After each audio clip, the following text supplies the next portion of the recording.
Nation today 24 में आपका स्वागत है। मैं हूं आपके साथ अंकिता। चलिए पढ़ते हैं मुख्य खबर की ओर।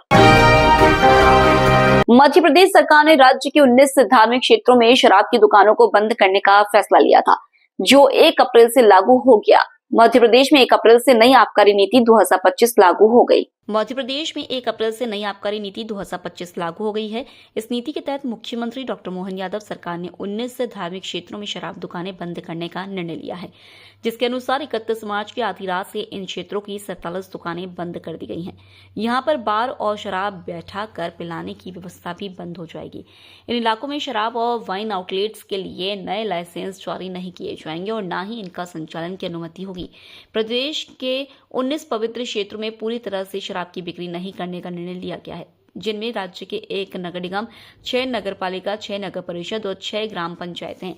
इनमें उज्जैन नगर निगम भी शामिल है, जहां काल भैरव मंदिर में प्राचीन समय से बाबा के दर्शन में मदिरा का भोग लगाने की परंपरा है। मंदिर परिसर की दुकान भी बंद होंगी। अब भक्तों को बाहर से शराब लाकर भोग लगाना होगा।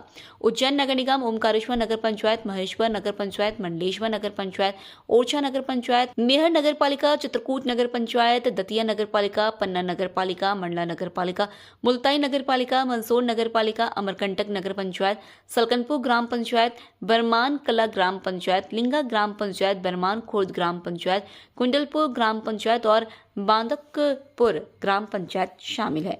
वहीं अब मध्य प्रदेश सरकार द्वारा धार्मिक शहरों में शराब पर प्रतिबंध लगाने पर राज्य के कैबिनेट मंत्री विश्वास सारंग ने कहा, आज से उज्जैन, ओमकारेश्वर समेत सभी धार्मिक शहरों में शराब पर प्रतिबंध लागू कर दिया गया है। कुल 19 शहरों में यह प्रतिबंध लागू किया गया है, क्योंकि वहां पर बड़ी संख्या में देश विदेश के भक्त आते हैं और वहां पर पूजा करते हैं, इसलिए ऐसे स्थानों पर शराबबंदी की घोषणा की है। धार्मिक और ऐतिहासिक पृष्ठभूमि के हैं, उनमें आज से शराबबंदी शुरू हो गई है।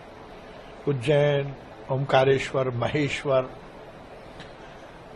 उसके साथ साथ कुछ और पंचायतें भी हैं। टोटल मिलाकर 19 शहर हैं जहां पर अब शराब की बिक्री नहीं होगी, क्योंकि वहां पर बड़ी संख्या में देश विदेश के श्रद्धालु आते हैं, बहुत श्रद्धा के साथ वहां पर अपने धार्मिक अनुष्ठान और पूजा पाठ करते हैं।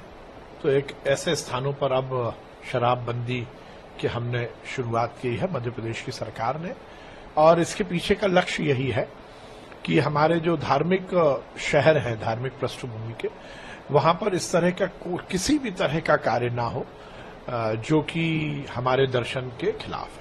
कांग्रेस लेकिन सर आरोप लगाती है, पूर्व में भी नामदार किनारे बंद किया गया, लेकिन वहां पर अवैध शराब बिकती है। अब देखिए, इस तरह की नकारात्मक बातें करने से कोई बहुत औचित्य नहीं निकलेगा। हमने तो प्रयास किया, हम तो कर ही रहे हैं, हमने तो निर्णय लिया। कांग्रेस ने क्या किया? कांग्रेस की कमलनाथ जी की सरकार में तो उन्होंने योजना बनाई थी घर घर शराब बांटने की। यदि कांग्रेस की कमलनाथ जी की सरकार 5 साल चल जाती तो पान की दुकान पर और घर घर में शराब बिकती, गुमटियों में शराब बिकती। हमने तो शराबबंदी के लिए एक कदम आगे बढ़ाया है, इसका स्वागत होना चाहिए। आप उसमें भी नकारात्मक बात कर रहे हैं। बताए ना कांग्रेस के नेता कि कमलनाथ जी के समय घर घर शराब बांटने की योजना क्यों लेके आए थे।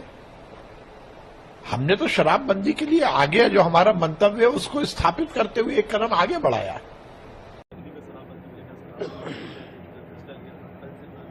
देवी अहिल्या की नगरी में हमने जब कैबिनेट की थी तब हमने निर्णय किया था कि हमारे धार्मिक शहरों में जो विसंगतियां थी, जैसे उदाहरण के लिए बाबा महाकाल की नगरी में 1 किलोमीटर तक शराबबंदी थी, बाद में ओपन थी। तो हमने कहा या तो एक पूरी नगर सीमा में होना चाहिए या फिर नहीं होना चाहिए। ऐसे कई नगरों में तो हमने कहा था जो धार्मिक नगर पूर्णतः इनके अंदर शराबबंदी करें, और इसीलिए उसका दायरा खोलते हुए जो नगर परिषद है नगर परिषद एरिया के बाहर, जो नगर निगम है तो नगर निगम के बाहर, जो नगर पंचायत नगर पालिका है उनके एरिया के बाहर, और खासकर दतिया, ओरछा, पन्ना, उज्जैन, महेश्वर, मंडलेश्वर, ओंकारेश्वर, कटनी, मैहर की माताजी, ऐसे स्थानों को, अमरकंटक जहाँ माँ नर्मदा का उद्गम है, ऐसे स्थानों से हमने शराबबंदी की लिस्ट से इनको बाहर किया था। और मुझे संतोष है, इस प्रकार की व्यवस्थाओं को समाज ने भी बहुत पसंद किया, और हम सब मिलकर के समाज की बेहतरी के लिए इसी प्रकार से काम करते जाएंगे। ये माँ अहिल्या की नगरी है और हमने उस समय लिए गए निर्णय को पालन किया। मुझे इस बात की प्रसन्नता है।